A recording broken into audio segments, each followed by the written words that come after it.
सभी वार्ड भाइयों से मैं मिला हूँ और सभी वार्ड भाइयों का एक ही सवाल था मेरे पास कि अकरम साहब जो भी कैंडिडेट हमारे पास आ रहे हैं वो 5 या 10 हज़ार रुपया देने की बात कर रहे हैं। ये करेंगे तो पंचायती राज का लोग जब मुझे वोटिंग करेगा तो जाहिर सी बात मैं पंचायती राज से जुड़े मुद्दे को उठाऊंगा। पंचायत में और डेवलपमेंट हम चाहते हैं कि यहाँ इंडस्ट्रीज लगे, हमारे परदेसी भाइयों को भी यहाँ काम करने का मौका मिले। दूसरी बात मतलब ये है कि 60 लाख लोगों की जिम्मेदारी एक विधान परिषद में जो जाएगा एमएलसी चुन करके, ये जिम्मेदारी बाकी जो लोग आज ही उनसे नहीं मिल रहे हैं, किसी के माध्यम से उनको 5-10 हज़ार रुपया पहुँचा दे रहे हैं, तो जो आज ही नहीं मिल रहे वो कल क्या मिलेंगे।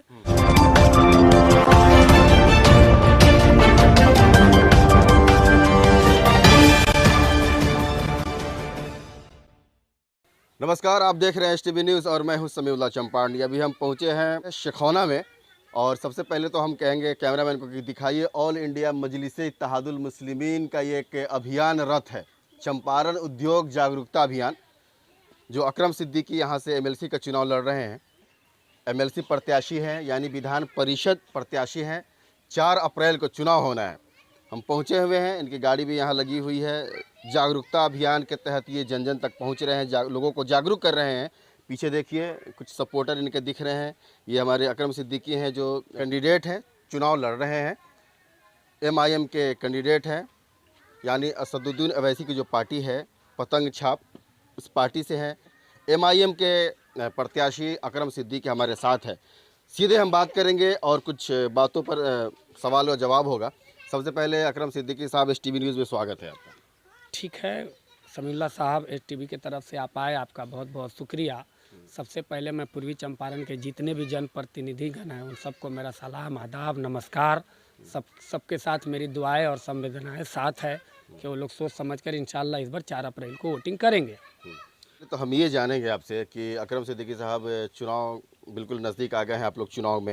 चुनाव की प्रक्रिया ज़ोर शोर से चल रही है, क्या माहौल लग रहा है इस बार आपका? देखिए माहौल तो अल्हम्दुलिल्लाह काफ़ी अच्छा है। वार्ड भाई लोग काफ़ी एक्साइटेड है। मैं पूरे क्षेत्र में घूमा हूँ, सभी वार्ड भाइयों से मैं मिला हूँ और सभी वार्ड भाइयों का एक ही सवाल था मेरे पास कि अकरम साहब जो भी कैंडिडेट हमारे पास आ रहे हैं वो 5 या 10 हज़ार रुपया देने की बात कर रहे हैं, या ये कह रहे हैं कि हम फलाने पार्टी से हमको वोट दे दिया जाए। लेकिन हम लोग उसको वोट करना चाह रहे हैं जो हमारा आवाज़ जा कर के सदन में उठाए, हम लोग के हक़ के लिए लड़े। हमारे वार्ड में काम कैसे मिले, हम लोग को काम कैसे मिले।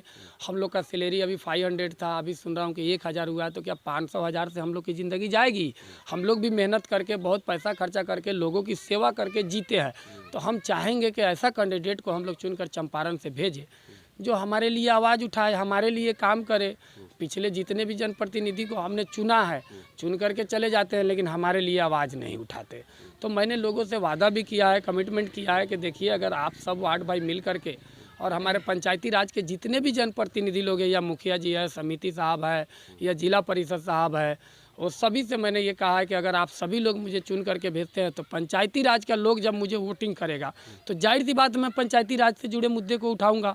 पंचायत में और डेवलपमेंट कैसे हो, पंचायती राज और तरक्की कैसे करे। ऐसे भी चंपारण और पूरे बिहार में 90% जो क्षेत्र है ना ग्रामीण क्षेत्र है, तो ग्रामीण क्षेत्र में पंचायती राज है और ये वोटिंग जो हो रहा है 24 सीटों पर, ये पंचायती राज के लोग ही वोट कर रहे हैं। तो मैं सभी भाइयों से निवेदन करूंगा कि वोट आप जागरूक होकर के दें, ऐसे कैंडिडेट को दे जो आपके लिए जा कर के सदन में आवाज़ उठाए।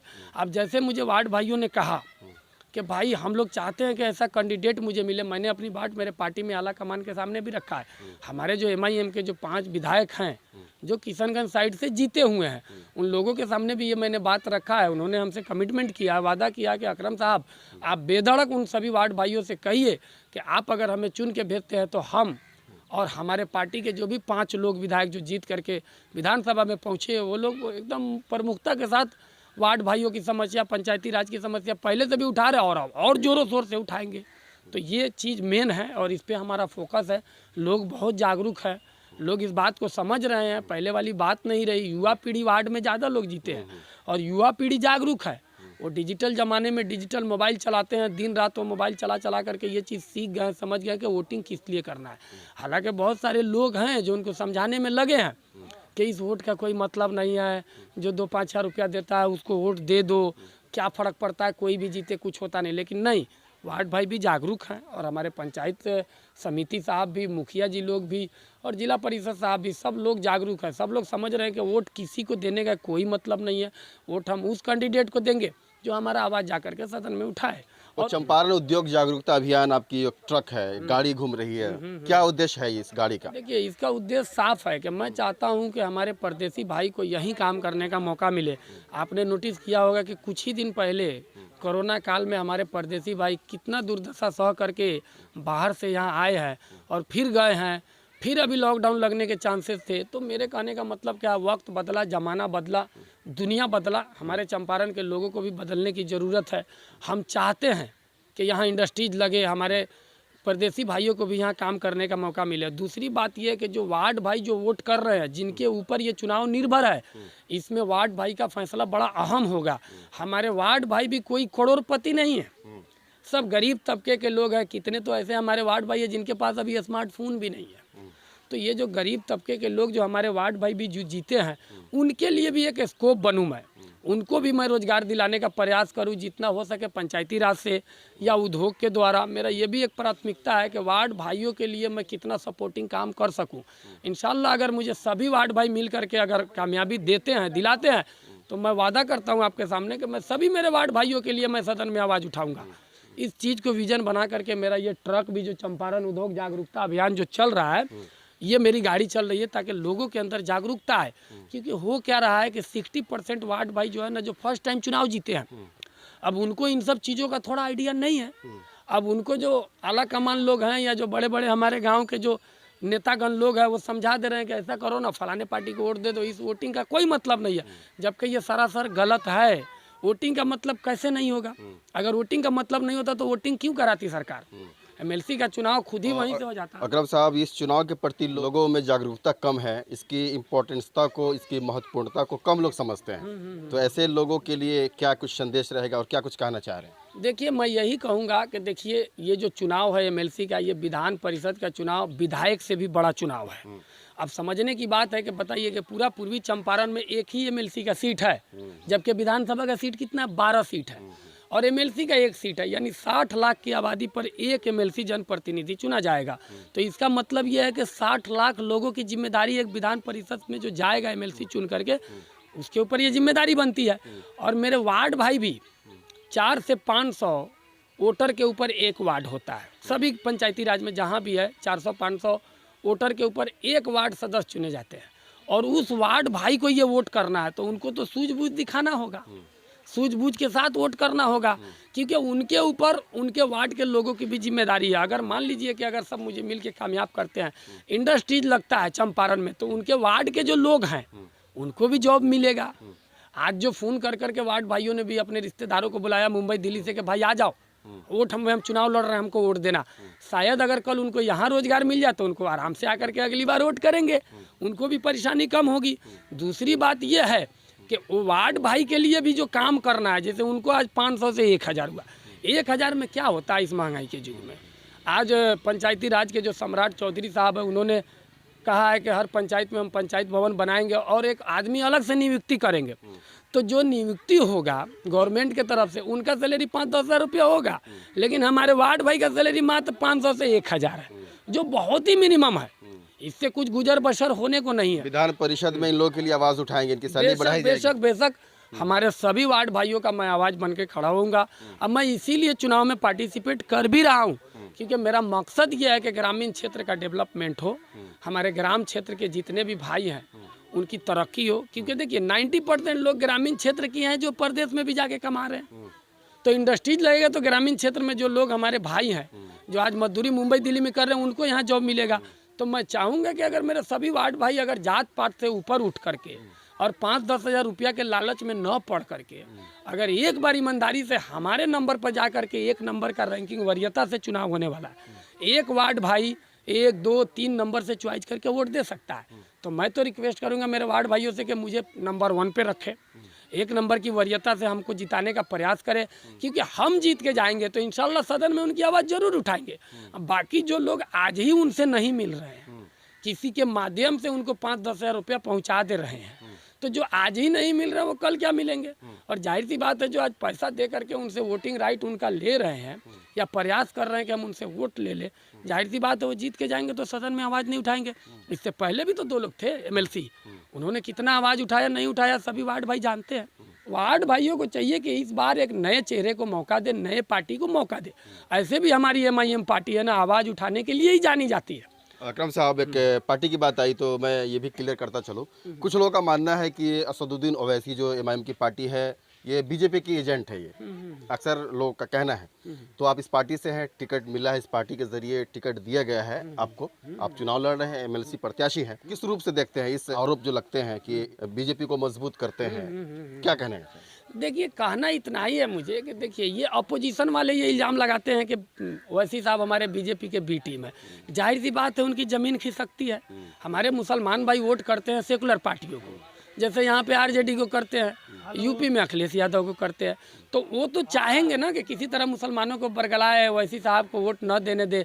जाहिर सी बात है जिनका वोट बैंक खिसकेगा वो तो इल्ज़ाम लगाएगा ही, लेकिन किसी के इल्ज़ाम लगा देने से कोई किसी का बी टीम तो नहीं हो जाता है।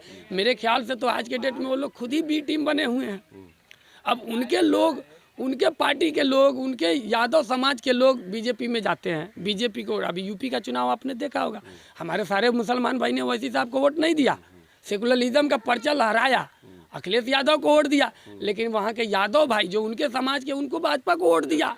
तो अब बताइए, ये तो हमारे मुसलमान भाइयों को सोचने की ज़रूरत है कि वोट हमको किन को करना चाहिए।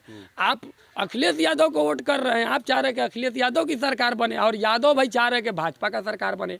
तो अब ये अब मुसलमान भाई के ऊपर है। लेकिन मुझे ये अच्छा फीडबैक मिला है, मेरे भी यूपी के काफ़ी दोस्त हैं, मुंबई में हम लोग साथ में थे, लोगों से फीडबैक मिला है।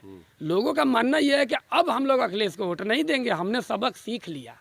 अब अगली बार इंशाल्लाह MIM का यूपी में बहुत अच्छा परफॉर्मेंस होगा। इस बार क्या लगता है यहाँ जो चुनाव MLC का हो रहा है, इस बैनर तले आपको कितना फायदा मिलने जा रहा है? देखिए, अल्हम्दुलिल्लाह बड़ी खुशी के साथ मैं ये बात कह रहा हूँ कि मेरे जितने भी वार्ड भाई है, जब से मेरा नामांकन हुआ है, सब वार्ड भाई सामने से फ़ोन कर रहे हैं, सब जन खुशी का इजहार कर रहे हैं और सब ये कह रहे हैं कि अकरम साहब मैं 4 वोट दिलाऊंगा, 5 वोट दिलाऊंगा, मैं आपके लिए मेहनत करूंगा, क्योंकि मुझे दिख रहा है कि आप वाकई आवाज़ पहले से भी उठा रहे हैं। हर आपके वीडियो को मैं देखता हूं, आपके बात को सुनता हूं, सब में आप देखता हूं कि आपके अंदर एक जुनून है कि लोगों की भलाई कैसे हो।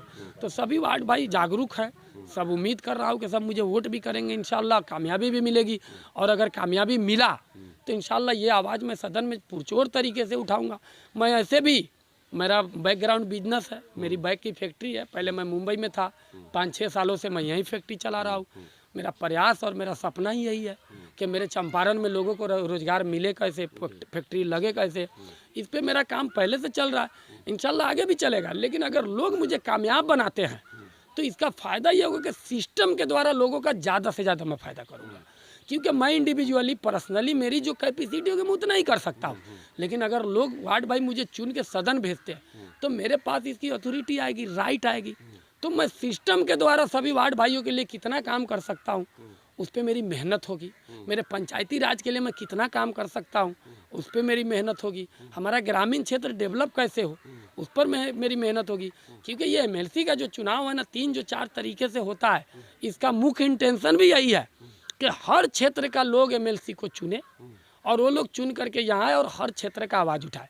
आज ग्रामीण क्षेत्र से MLC का चुनाव हो रहा है 2400 सीट पर, यानी जाहिर सी बात है कि वार्ड भाइयों को वोट दे के चुनाव जिताना है और अपने लिए आगे अपना नेता चुनना है जो वार्ड भाइयों की आवाज़ मुखरता से उठा सके। अब ये लोग अगर कहीं मिसमैच हो जाएंगे, 2-5 हज़ार के लालच में पड़ के किसी गलत पार्टी को वोट दे देंगे तो नुकसान उनका हो जाएगा। और अगर ये लोग जागरूक हैं, जिस तरह हमें फ़ोन कॉल आ रहा है जिससे लग रहा है कि अल्लाह ने चाहा तो कामयाबी मुझे मिलेगी। शिक्षा भी एक अहम मुद्दा है, तालीम से लोगों को जोड़ने के लिए बतौर आप MLC क्या प्रयास करेंगे, सदन में किस तरह से आवाज़ उठेगी आप? देखिए, शिक्षा तो एक बहुत बड़ा मुद्दा है, खास करके हमारे बिहार में ग्रामीण क्षेत्र में जो लोग हैं, मैं खुद एक ग्रामीण क्षेत्र से आता हूँ। समस्या ये है यहाँ पर कि जो एजुकेशन का जो सिस्टम है, आपने अच्छा किया कि एजुकेशन से सवाल पूछा। बिहार सरकार जो बजट बनाती है उसमें सबसे ज़्यादा बजट एजुकेशन के लिए बनाती है। 6-6 हज़ार करोड़ का बजट बिहार सरकार बनाती है गवर्नमेंट स्कूल के लिए। लेकिन दुख की बात यह है कि स्कूल की हालत जर्जर है, वहाँ पर एजुकेशन का जो रेशियो है बड़ा कमज़ोर है। लोगों का मोह भंग हो चुका है, लोग अपने बच्चे को स्कूल भेजना नहीं चाहते। जो लोग चाहते हैं कि मेरा बच्चा पढ़े, वो अपने बच्चे को मोतिहारी प्राइवेट स्कूल में पढ़ा रहे, गवर्नमेंट स्कूल में पढ़ा नहीं रहे, क्योंकि वहाँ एजुकेशन का जो मामला है वो इतना कमज़ोर हो गया कि लोगों का सरकारी स्कूल पर से विश्वास उठ गया। तो मैं ये प्रयास करूँगा कि मेरे चंपारण में जो भी स्कूल चल रहे हैं उसको आधुनिक कैसे बनाया जाए, उसको जो बजट आता है उसको साफ सुथरा कैसे रखा जाए, उससे लोगों को अट्रैक्ट कैसे किया जाए, उसमें क्या क्या फैसिलिटी बढ़ाया जाए जिससे बच्चे हैं ना सरकारी स्कूल की तरफ रुख करे। इस पर मेरा अहम फोकस होगा। रहा सवाल हमारे सरकारी टीचर भाइयों की, तो उनकी कोई गलती नहीं है, क्योंकि ऊपर से सारी चीज़ें होती है। एक टीचर का काम है स्कूल में जाके बच्चे को पढ़ाना, वो पूरे सिस्टम को नहीं बदल सकता। सिस्टम बदलना मंत्री का काम है। जो जनप्रतिनिधि जीत के जाते हैं उनका काम है कि वहाँ से किस तरह से आप कानून बनाते हैं, किस तरह से उसको अपडेट करते हैं, किस तरह से अपने क्षेत्र में लागू करवाते हैं। क्योंकि करप्शन हर फील्ड में है, एजुकेशन में भी करप्शन है, इसमें कोई दो राय नहीं। लेकिन जो जनप्रतिनिधि जो पूरे चंपारण लेवल पे जीत के जाते हैं उनका काम है कि हमारे चंपारण के अंदर जो स्कूल है उसकी जो दुर्दशा है उसको सही कैसे किया जाए, जो हेल्थ सेक्टर है, जो हॉस्पिटल क्षेत्र है उसको बेहतर कैसे बनाया जाए। सरकार तो स्कीम बना ही रही है, बजट जो भी बिहार सरकार के पास जो पैसा है, जो बजट उनको बनाना चाहिए वो बजट तो बना रहे हैं, लेकिन उस बजट का, उस पैसे का सही यूटिलाइज नहीं हो रहा, सही इस्तेमाल नहीं हो रहा जैसे कि होना चाहिए। एक गरीब आदमी एक गरीब की पीड़ा समझता है। अब एक करोड़पति आदमी को आप जिता दिए, अरबपति आदमी को जिता दिए, तो उसने तो दुख झेला ही नहीं। उनको क्या पता कि एक वार्ड भाई की कमजोरी क्या है, गरीबी क्या है। एक मजदूर जो जनरल बोगी में जहाँ 72 सीट होता है वहाँ 372 लोग घुस के जाते हैं, पैर खड़ा किए मुंबई पहुँच जाते हैं। तो उसका दर्द तो वो लोग जानते हैं जो खुद कभी वैसा सफ़र किए। मुंबई में अपना फैक्ट्री चलाया है, काम भी किया है, हमने वो ज़िंदगी जिया है, इसीलिए उन लोगों का दर्द मुझे पता है। आज इस कोरोना काल में कितने भी हमारे भाई आए थे, मजदूर भाई, कारीगर लोग जो बैग लाइन के थे। हमारी बैग की फैक्ट्री है, स्कूल बैग में बनाता हूँ हमारे फैक्ट्री पे, हमारे गाँव में ही हमारी फैक्ट्री है सिखौना में, जहाँ आप ये वीडियो बना रहे हैं। तो बहुत सारे भाई बोले कि अकरम साहब हम लोग को काम दीजिए, यही काम दीजिए, मुंबई दिल्ली जाने का इच्छा नहीं होता। लेकिन एक इंसान की जो कैपेसिटी होगी उतना ही काम दे सकता है। लेकिन अगर हमें सभी भाई मिल के कामयाब बनाते हैं, चंपारण लेवल पर हम गवर्नमेंट से बात रखेंगे, इंडस्ट्रीज बनाएंगे, गवर्नमेंट के द्वारा जो भाई जागरूक है, बिजनेस करना चाह रहे हैं, उनके लिए हम फाइनेंस कराएंगे। गवर्नमेंट का जो स्कीम है, सेंट्रल गवर्नमेंट का PMGP के द्वारा MSME लोन दिया जाता है, हम लोन मुहैया कराएंगे। उनको इंडस्ट्रीज में फ्री ऑफ कॉस्ट जगह दिलाएंगे। इलेक्ट्रिसिटी पे भी उनको हम 50% सब्सिडी दिलाएंगे, यानी कि आधा ही बिल भरना पड़े। प्लस उसके लिए हम ट्रांसपोर्ट का व्यवस्था करेंगे। प्लस उनके लिए पढ़े लिखे लोगों का टीम बनाएंगे, मार्केटिंग टीम, जिससे मेरे जो परदेसी भाई जो यहाँ बिजनेस करेंगे उनका माल all India all world supply कैसे हो, इस पर वो लोग काम करेंगे। अगर पढ़े लिखे लोग जो यहाँ से, अपने बिहार में पढ़े लिखे लोगों की कमी नहीं है, लेकिन अफसोस की बात कि उनको भी जॉब दिल्ली जाके करना पड़ता है, गुड़गांव में, हरियाणा में, मुंबई जाके करना पड़ता है, बेंगलुरु जाना पड़ता है, हैदराबाद जाना पड़ता है। बिहार में उनके लिए कोई स्कोप नहीं है। लेकिन मेरा मकसद ये है कि इंडस्ट्री से दोनों भाइयों को फ़ायदा होगा। एक पढ़े लिखे जो वर्ग है वो अपना डिजिटल क्रांति लाए, डिजिटल में काम करेंगे, मार्केटिंग फील्ड पे फोकस करेंगे। और जो हार्ड वर्क करने वाले या जो टेक्नीशियन है, जो बैग बनाना जानते हैं, शर्ट बनाना जानते हैं, या किसी भी तरह का उनके अंदर, या फर्नीचर बनाना जानते हैं, उनके हाथ में जो हुनर है उससे रिलेटेड यहाँ इंडस्ट्रीज लगे, उनको रॉ मटेरियल मुहैया कराया जाए चीप एवं बेस्ट भाव में ताकि उनको सस्ता से सस्ता जब मटेरियल मिलेगा तो वो सस्ता प्रोडक्ट बनाएंगे। जब सस्ता प्रोडक्ट बाजार में जाएगा तो डिमांड ऑटोमेटिक आएगा। तो ये सारी चीज़ें हैं। आखिरी सवाल अकरम साहब, 4 अप्रैल को चुनाव होना है, जितने जीते हुए आपके चंपारण के जनप्रतिनिधि है आपको वोट करेंगे, अपने जीते हुए प्रतिनिधि को क्या संदेश दे रहे हैं अपने चुनाव के लिए? देखिए, मैं मेरे सभी वार्ड भाइयों से, मुखिया जी भाइयों से और समिति भाइयों से और जिला परिषद भाइयों से, मैं सभी भाइयों से यही निवेदन करूंगा कि ये वोटिंग है, जागरूक होकर के वोट कीजिए।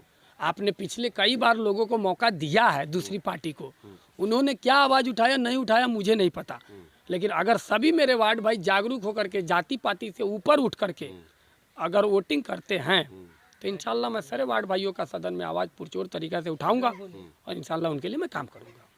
और ये है अकरम सिद्दीकी जो MIM से चुनाव लड़ रहे हैं, पार्टी ने टिकट दिया है और इनका दावा है कि भरपूर काम होगा, धरातल पे काम नज़र आएगा। और इनका जो मुद्दा है, बेसिक मुद्दा जो है ये, जैसा कि मैं एक बार और कहूँगा, कैमरामैन से दिखाइए, चंपारण उद्योग जागरूकता अभियान के तहत इनकी एक रथ चल रही है, ट्रक चल रहा है और लोगों को ये जागरूक कर रहे हैं ताकि चंपारण वासियों को रोजगार से जोड़ा जाए। ये इनका अहम मुद्दा है। जो बेरोजगारी एक देश की समस्या है, नौजवानों की समस्या है, तो इस समस्या को इस सदन में पुरजोर तरीके से उठाने का वादा कर रहे हैं। अब क्या कुछ होता है, तमाम छोटी बड़ी चीज़ों पर पड़ताल जारी रहेगा। अगर आप फेसबुक पर देख रहे हैं तो STV News 24 को पेज को लाइक करिए, फॉलो करिए, और अगर आप यूट्यूब पर देख रहे हैं तो चैनल को सब्सक्राइब करिए। मुलाकात होगी अगली वीडियो में कैमरामैन दिनेश के साथ, समीउल्लाह चंपारनी।